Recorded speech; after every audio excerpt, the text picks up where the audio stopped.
and welcome to another live stream episode. Today, we wanted to talk about an interesting long form podcast featuring New York University economist Scott Galloway, who's a really interesting guy. He's been really going into the area of dating and romance lately, even though he's an economist and actually he's a professor of marketing within that department. So I guess marketing in a way applies.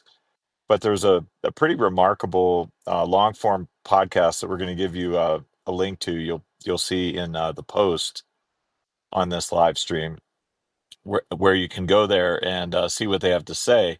And the the host you may be familiar with. He runs Diary of a CEO, a very highly trafficked podcast on all kinds of intellectual topics. And they also invite I think, a vice president from Hinge, which is, one of the famous dating apps, Hinge, finding somebody near you to go on a date with. And I see we got a lot of folks have joined on here, so that's great. And just to kind of set the stage, this is going to be a brief talk, but we just wanted to get a conversation going on it because it's such a remarkable podcast for you to see. And the topic being formerly really politically incorrect for anybody to cover, and yet everybody always felt it and knew it was going on. I kind of knew for 25 years because way back in the day, I talked to a high up officer at one of the biggest dating sites of that time about how to amplify their ability at getting the right matches for people. And the person responded to me, this is 25 years ago. We're not interested in that. We just like to put people in a warehouse. They pay us to be in the warehouse. What was the person's response to me? It was very disappointing, because I'm all about developing algorithms that bring people together. So Right. here's a cutting to the chase, not bearing the lead on what you'll see them explore in this podcast. Um, Apparently, there are evolutionary differences between how males and females approach the numbers, the paradox of choice, the vast amount of people to select from on these dating apps. Males and females have kind of a different approach. Um, Everyone all knows females instinctually are very choosy in who they're going to date and certainly who they're going to, let's say, marry. Whereas initially in dating, males are trying to appeal to much larger swaths of the population as their automatic instinctual strategy.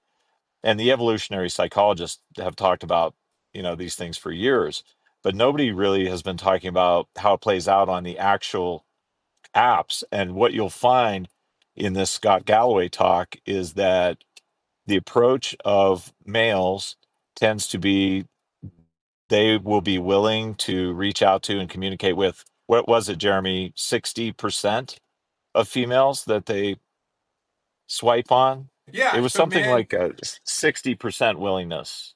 yeah. So most men find most women attractive. That's the big takeaway from a lot Yes, of the that's bottom dating line, topics. Yeah. Yeah. I at mean, least initially, right? right. But talk more about Not that. necessarily going to marry just anybody, but to initially date or be attracted to, or at least want to communicate with I males. think it's want to Most males communicate are with and attracted. I think it's want to be with and give a shot at certain activity with is what ends up happening. And so I think there's a mismatch fundamentally on what you're swiping for on a lot of dating apps. Not to go too Uh-huh. off topic. Yes. We'll put it that Right, way. right. Yeah. Yeah, there are But numerous yes, possibilities. Yeah, I mean absolutely. it could be to find a partner, which might be more rare, or it could be just to get some attention or just to have some social interaction or social practice or what have you. Well, meanwhile, here's the controversial part. The data that the person from Hinge brought to the table is the same as what we knew from OkCupid and Christian Rudder's book of maybe 10, 12 years ago called Dataclysm, is that females will tend to prefer to only interact with the top males. And I think it was something like 2%, the top 2%, not 20%, but 2% of males. And what are the variables involved? Well, at least two of them that they quoted were, one was height, that by and large, the average female prefers a male over 6 feet tall. And that's only 11% of the populace, the male populace. And the other was income. And most females preferred over $100,000 per year in gross income. And that's 4% of males. So 11% compounded by 4% leads us to a tiny fraction of the overall males on the dating sites. And they went into kind of, a bit into the weeds, talking about incels and all this sort of thing.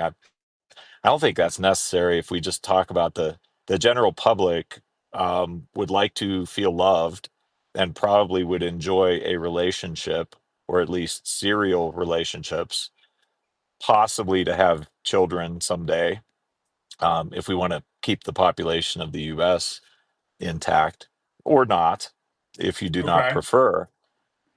So what did you make of what you did see of that Scott Galloway talk, Well, Jeremy? so what I got from that to a huge degree was the statistics on how men are faring in the world writ large, not just the stuff about dating. So, which I think sets the stage for the dating stuff. If you know anything about dating habits, is that really what I love that Scott said is men need a domain to demonstrate excellence, and I think I'm paraphrasing it, but basically, online dating doesn't allow for that. So what it allows for only is attractiveness sorting. I mean, even if you put on there your achievements in the bio, or if you have something referring to it in the picture, it's not the same as person-on-person flirting.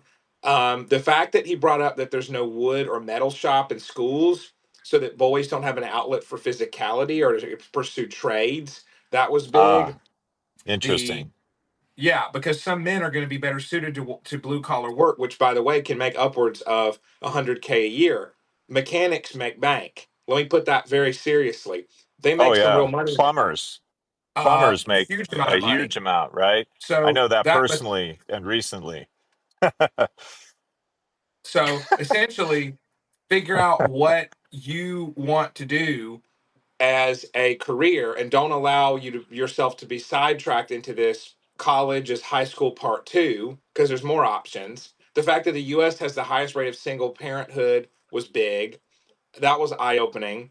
Um, that was something I hadn't really, and I didn't know that, but it doesn't surprise me now. So the fact that men do worse in single parent households than women, I knew that to an extent, but I had no idea that men didn't fare as well after physical assaults. I mean, part of it, I think, is Mm. do men get the same support? Are they going to go look for it? Are we therapists doing our job of making it clear what trauma therapy is and what it isn't? I think there's a lot of other variables there to Yeah, look at. yeah, Besides, Scott repeatedly said that men are weaker than women emotionally and mentally. And I think that can be the case, but it's also that we don't have the structures in place of male friendships that were there in the past, because all this research has been done after the Victorian era, after the era of smoking rooms, and for the most part after the 50s in the era of bowling leagues and men's lodges. So all this data comes from men off as islands functioning versus what female community exists. So I look at the data and I think, well, what would it look like if this were taken back in the early 20th century? That's all I'm saying. If you think about that, like the dating stuff, the apps, they are what they are. It's important to try to find places and online spaces where you're not dealing with what's called the ELO, which is the score given to you for attractiveness. You have to go kind of rebel and bypass that by joining interest groups on Meetup or Facebook dating groups where you can message anyone. So try to think broadly, guys. Try to think about where you can go that isn't going to just sort you. Because if you're being sorted as the product, you're not a user, and you're being taken for your money too. So big mouthful there. And I'm not calling out any sites in particular. I don't know what they're doing now. I know what they've been doing for years. It's been documented over and over and over again. But I think there's some hope. I think women and men both have to recognize, what are you looking for? Attractiveness, great. We know that. We've learned that the past 20 some years. So, what is your threshold for attractiveness along with other variables that you value? Faith, personality, money, and thinking in terms of what life could look like if you spend 10 years digging in your heels saying no, no, no, or what it could look like if you use your youth and you build it with someone that you can meet now. So amazingly, people think that they are immortals now, vampires even. So, look, you're losing time. So really think about that, people out there. How much is it Hmm. worth it to you to have children at an age under 50? Just some thoughts Right. there. Or not. Be realistic if you would much rather wait for someone who's exactly what you want and build a partner that way and say kids don't matter as much as that. I respect the honesty. I think we just need an era of honesty to begin. That is my thought. Well, wow. Okay. Well, that's a great summation of the data, and we're talking about big data. And preparing for this, I knew we would only have a brief time, so I was like, "There's some problems here. How can I bypass Scott's kind of wink, wink, nod, nod message that if females on dating apps are going for the top 2% of males qualification wise, leaving the other 98% males out of it. Um, it sounded like he kind of wanted to say lower your standards, but then he said that's not quite what he means. And then I thought maybe what he meant was there's such a thing as a premium alpha of alpha male, but then there's such a thing as just a really great guy who's attractive. There's Yeah, such a thing as a like the good enough boyfriend. You've heard of the good enough mother, right? Is that I have. Winnicott? But Yes, but it is. maybe there's a good enough boyfriend or a good enough husband, and maybe there's a certain amount of narcissism that spreads in society too, and that certainly is having an effect. But here's my way around it all. I worried about how could everybody be happy? How could everybody possibly be satisfied? And I think I know the way. And you alluded to it when you talked about male careers. Here's Okay. the shortcut. Here's the shortcut, I believe. If we talk about evolution, evolutionary biology, and evolutionary psychology, what is that talking about really? It's talking about evolved instincts, things that creatures do without having to think. That's what evolution is largely about, is the evolved instincts. And if you Yeah. believe there that uh, Darwin's famous, you know, defining quote was um, to survive long enough to reproduce. To survive long enough to reproduce is what the process of evolution is. If you boil it down, then that implies that the instincts are to survive long enough to reproduce. And it implies that there are two kinds of instincts in each individual. One more geared towards survival, like the startle reflex, loud noise makes you jump, right? You Okay. see an animal running toward you, you fight or flee or freeze or try to run up a tree. There are survival Yeah. instincts in both males and females.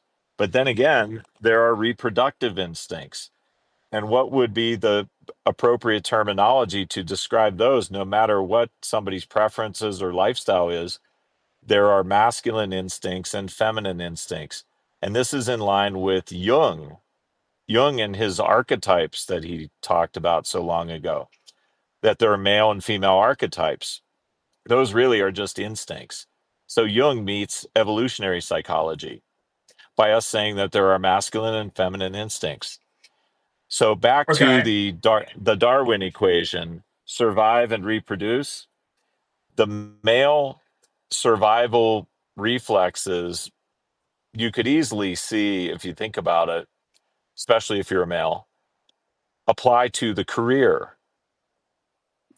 The male who proceeds toward goals in his career feels great about achieving those goals, even though they aren't reproductive directly.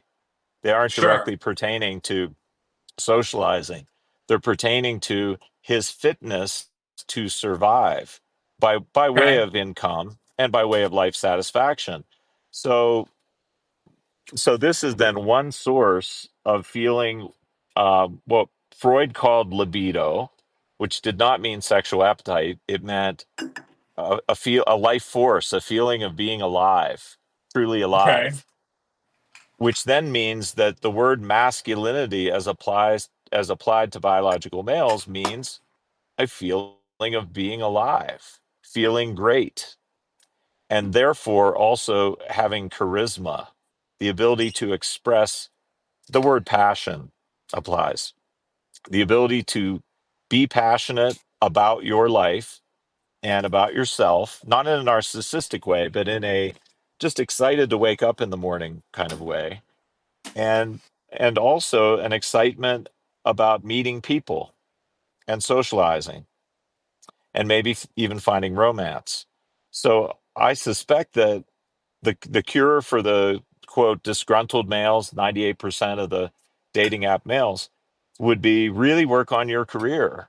Take your anger and work on building a career that makes you happy and excited to be alive. And what that will naturally do is exhibit more charisma and more life force, more excitement and passion when you're around the other gender.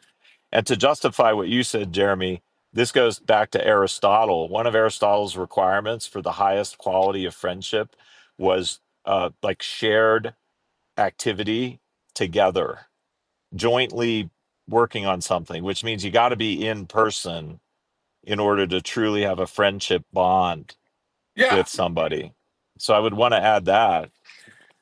So I think that's part of the solution. Now, what about the females and Scott Galloway's comments implying that going for the top 2% isn't a real viable strategy if you want to be successful finding love, because not everybody can get the top 2% of those males, and perhaps the top 2% don't want to be tied down to a relationship, at least at this time.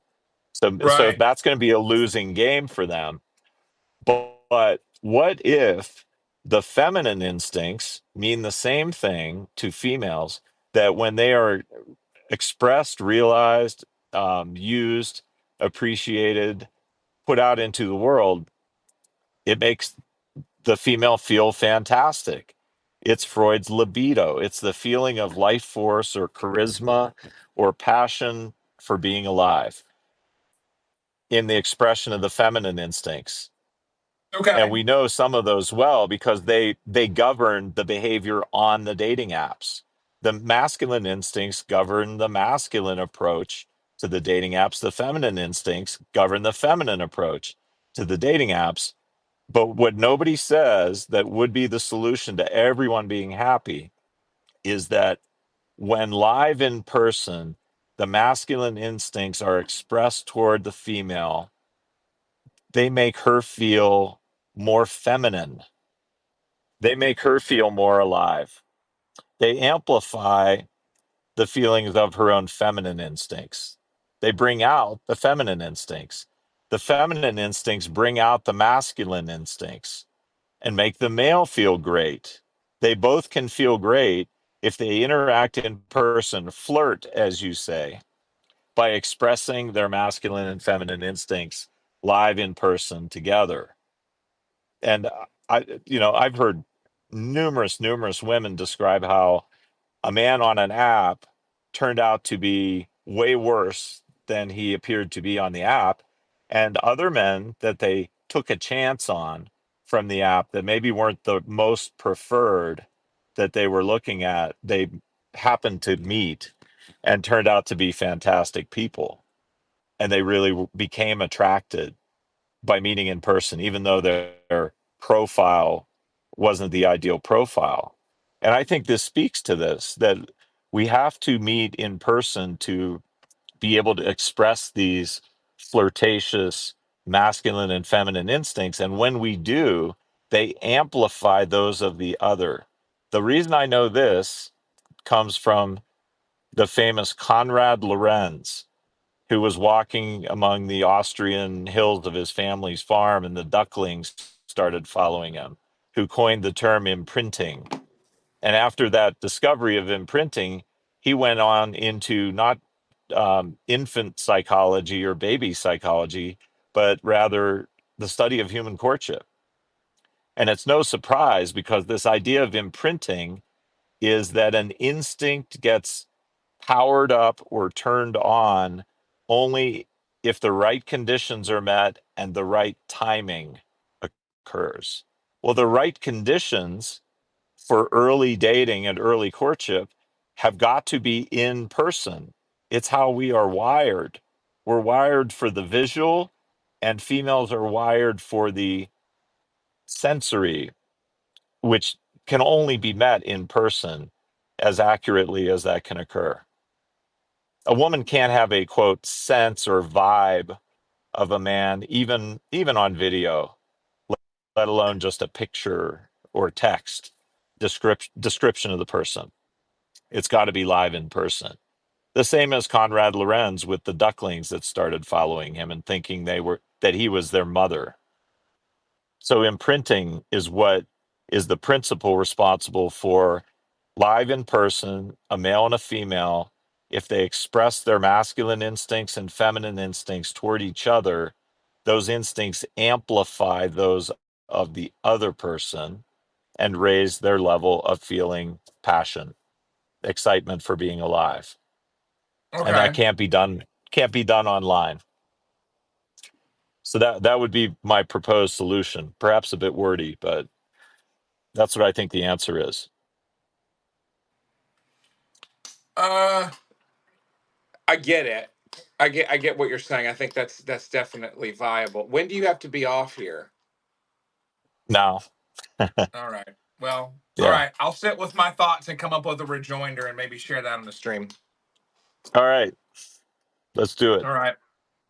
Thank you. Mhm.